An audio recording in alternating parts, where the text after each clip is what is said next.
They did not like the way that Trump tried to dispute the 2020 election, and they certainly did not like the attack on the Capitol, which for the second, in 20 whatever it was. Um, so I think they took against him for that. They thought that was both un-American and also illegal, and so they took against him completely. And so, bizarrely, here we have a guy who, as I said before, known as a neocon, a sort of very right-wing conservative, um, eventually deciding that Donald Trump was a step too far for him and for his daughter. And his daughter, by the way, had been on a committee in the House of Representatives that attempted to impeach Trump. So obviously they weren't friends. And then bizarrely, instead of supporting Trump for his second term in office, as you would have expected, he said he couldn't do it. And both he and Liz Cheney, his daughter, decided to vote for or support Kamala Harris, which was an extraordinary decision because you then ended up with the Democrats, of all people, turning round and saying, well, this chap, Dick Cheney, is rather a good bloke after all.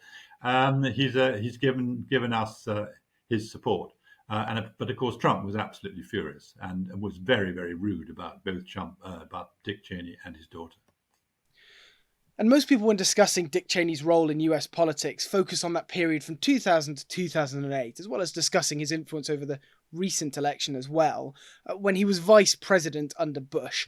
But his influence over US politics, and especially international policy, really goes back a long way, doesn't it?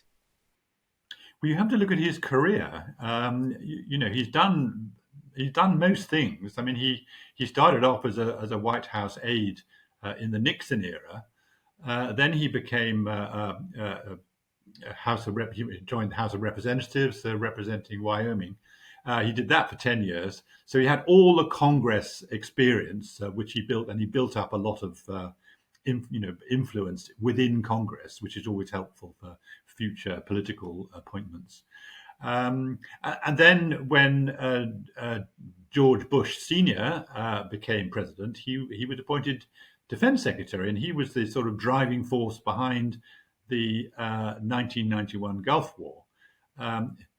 Interestingly, the Gulf War, as you may recall, was very short. In fact, it lasted 100 hours, and George H. Bush then announced that was enough. He didn't want us to go on killing Iraqis as they left Kuwait. And Cheney apparently agreed. I don't know whether he regretted it, but there was quite a sort of momentum for let's keep going and go all the way to Baghdad and knock off Saddam Hussein and do it all in one go, which of course they did later, but a lot later in 2003. So I think maybe, I don't know whether Cheney regretted it, but certainly he supported the view that actually, and sensibly, I fear, because if they'd gone on to Baghdad, then what would they have done? They'd have had a whole nation to try and govern, which is of course what they did, but unsuccessfully in 2003.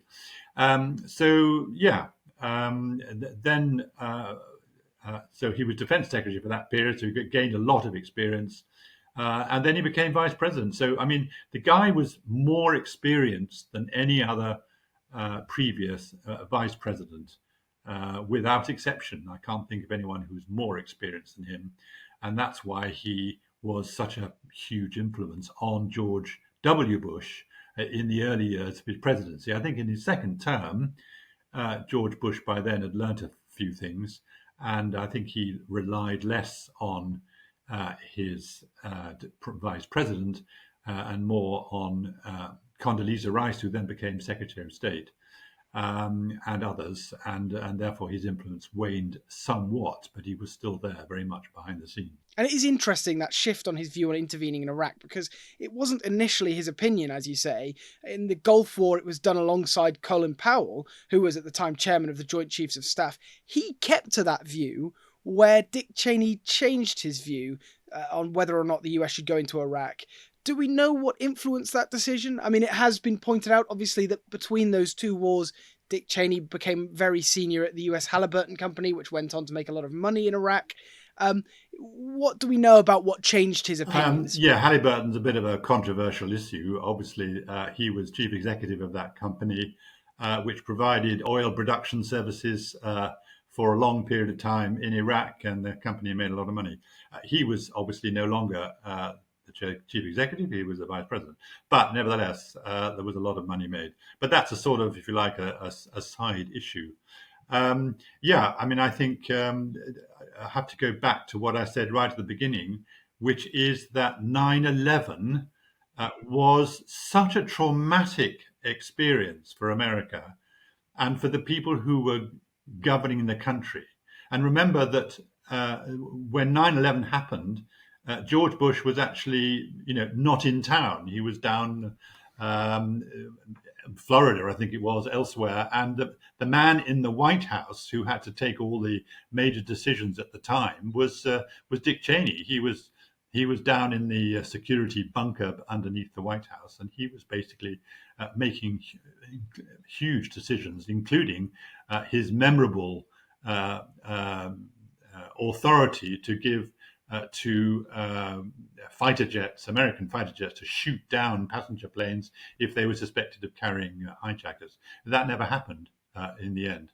But so I think 9/11 changed Dick Cheney as much as it changed everyone else. But Dick Cheney was, of course, the vice president, and he already had all the muscle, if you like, and influence in the White House to make major decisions. And I think everything changed, and Iraq then became for him a must. Saddam Hussein had to go because he thought he was connected to Osama bin Laden's terror organization, and he just thought there is no alternative. We have to get rid of this man and the danger that they pose because of the weapons of mass destruction. Okay, that turned out to be wrong, but his view completely was Iraq is on the number one enemy list and it's got to be sorted out. And just to finish, Michael, notably, there's been no comment on Dick Cheney's passing from Donald Trump. How sharply do you think that marks the split between the old, as we were saying, neoconservative Republican Party and the modern MAGA movement that controls it now? Yeah, I think it's just. I mean, I think they're on two different parallel planes. It's just a different world completely. The Trump world is not Cheney's world, and Cheney's world is not Trump's world. There are lots of similarities, which we've discussed, views and policies, etc., which seem to blend together rather well. But in terms of governing a country, in terms of your administration and what your policies are, they are so very different, and they are so wide apart that despite the fact that they're both, strong conservatives, the Donald Trump just couldn't abide the Dick Cheney. Well, he didn't like the fact that he turned turtle, as it were, and went against him. But no, I think we're talking about completely different eras, and the two do not merge together, despite the fact that historically there are similarities in what they wanted to achieve.